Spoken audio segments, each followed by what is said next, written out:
about to say. Yes. Oh, okay. Can you finish up your Yes. concept of independence? Okay. I feel like as an independent legislator, I don't take any money for my campaign. No one pays for it, but me. Then I represent you as Chickasaw people. Because I learned a long time ago that if someone pays your way, sooner or later there's strings attached to that money. And they're going to ask for favors. And it may put you in a very bad position. I choose not to go there. That's a path I do not want to walk. So, I pay for my own campaign. That keeps me independent. That lets me speak for Chickasaw people. I speak for no one else but Chickasaws.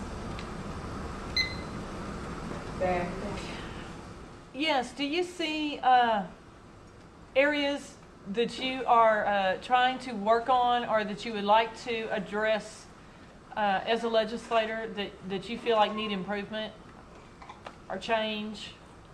Yes. One of the areas that I really think needs improvement is we need to be open. We need to be more transparent. I think if we as elected officials do something, whether it's gaming, whether it's housing, whatever it is, if I can't walk up to a Chickasaw and them ask me a question and I can't explain it, then we shouldn't be doing it. We should be transparent in all that we do. There shouldn't be an entity out here that says, oh, you know, they're not really part of the tribe. Even though they are part of the Chickasaw Nation, but they don't really answer. That bothers me.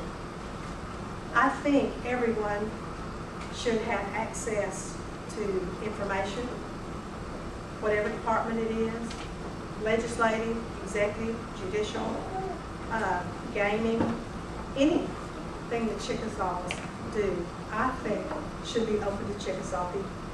That's an issue I see now. Sometimes it's very hard, even for me as a legislator, to get the information I need. Sometimes I can get it off the street before I can get it from the Chickasaw Nation. And that's not a good thing. I think we should be more open, more transparent. All right. Anyone else?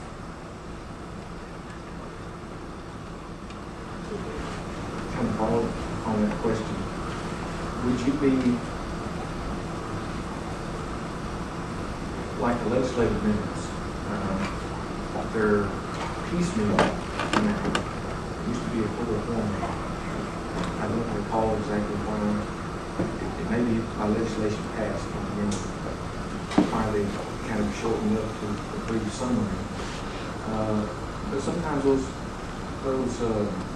minutes contain a lot of information that we as citizens are interested in. Is there a way, would you support going back to the fuller form and having those minutes supplied to people through the Commons or some other mechanism? Oh, yes, we have asked to elaborate on the minutes so that you get a better picture of what goes on. Right now, that's controlled by the editor of the newspaper. I'm told he has the final say in what goes on in that newspaper. But I definitely think we need more information. You guys need a better picture of what goes on. Because sometimes there are issues that are tied up in a decision. I want you to know why I voted the way I did. I just think that's good. That's good policy. That's good business. I'm not going to run and hide. You know, when I vote, I want to be able to stand up and say, Pete, this is why I voted.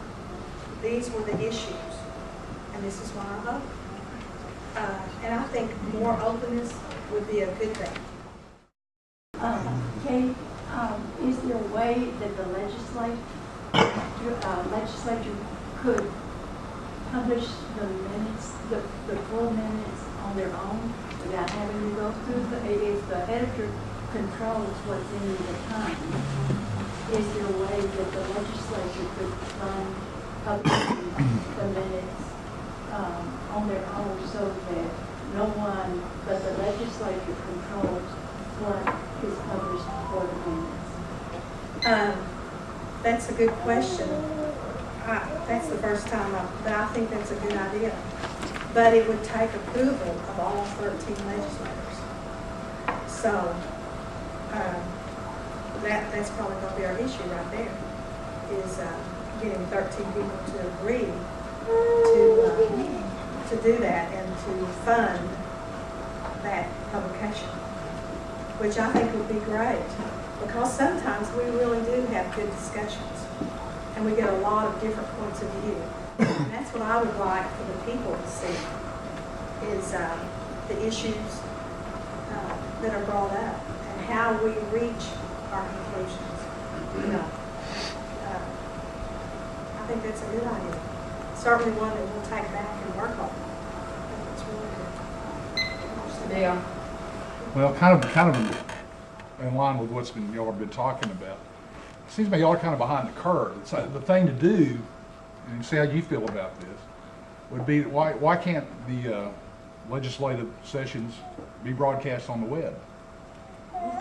You know, that way everybody would have access. There'd be no question about what was said. There'd be no editorial control. We could hear what Mike says every month. You know,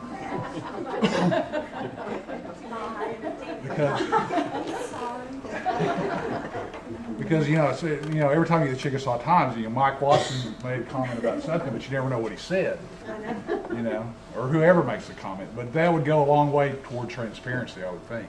Yes. And that is something I think, if the legislators agreed to it, was something you guys could do yourselves. Yeah.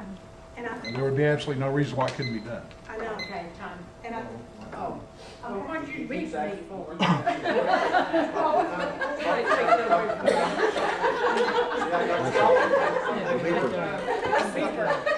I'm thinking he's beating me. He's beating me right here. Pay no attention, it goes beep, beep, beep, beep, beep. I think that's a wonderful idea. Because then you would know what we say. Sure. You would know the issues. I think that's a wonderful idea. I would have no problem with that at all. Plus, you'd all be stars, you know. Well, I don't really need to be a star, but I would certainly welcome that. I really would. I think that's a good idea.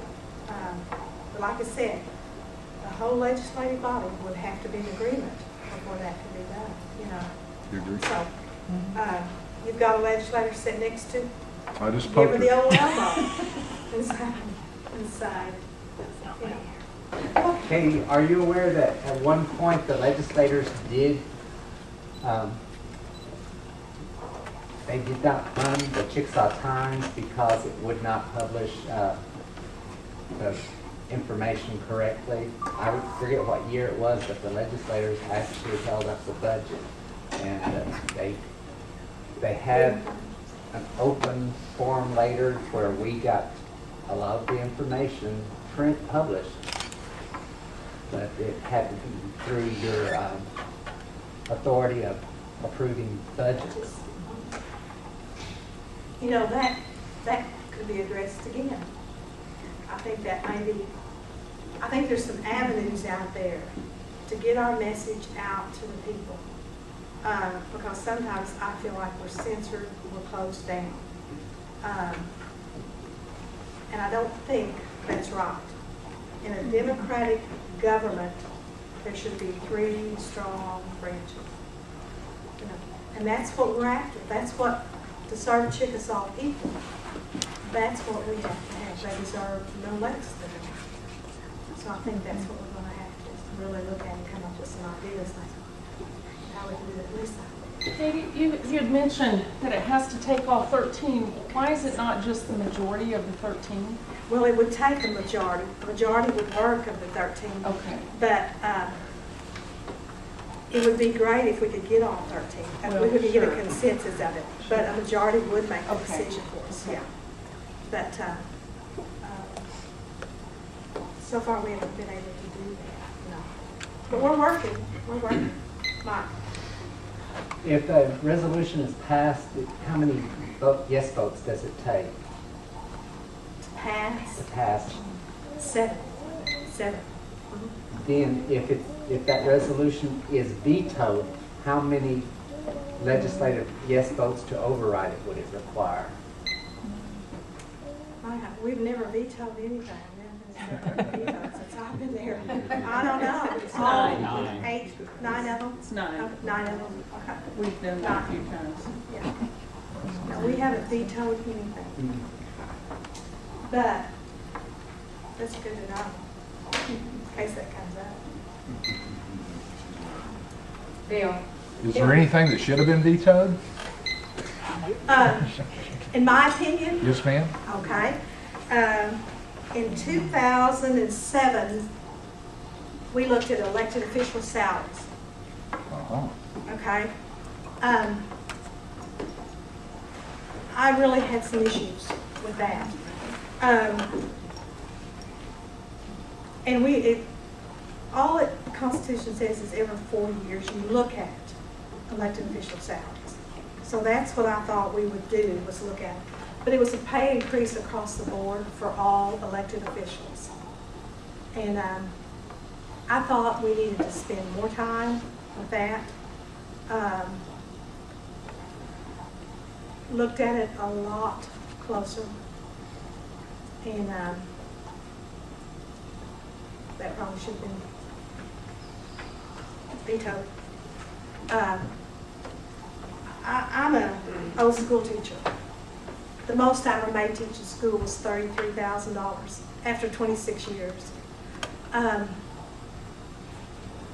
started out at $43,500 in my first year as a legislator, which I look around the legislative body and I think, gosh, most of these people have another job. You know, they're attorneys, they're physician assistants, they're, you know, whatever.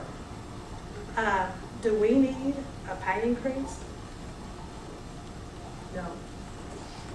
I'd worked for 6 months getting the new hospital, talking to the people. And I talked to people who were barely making ends meet. And they said, Katie, don't worry, we know how bad we need a new hospital. We have people who have quit or retired. We're going to take up the slack. So for 6 months I've been talking about that, and everybody was on board. And then this resolution came over for elected officials' pay increase. I just really had a hard time with that. In my heart, elected officials do not need a pay increase. Chickasaw employees need pay increases. You know, they are the ones that need it. Thank you. Okay.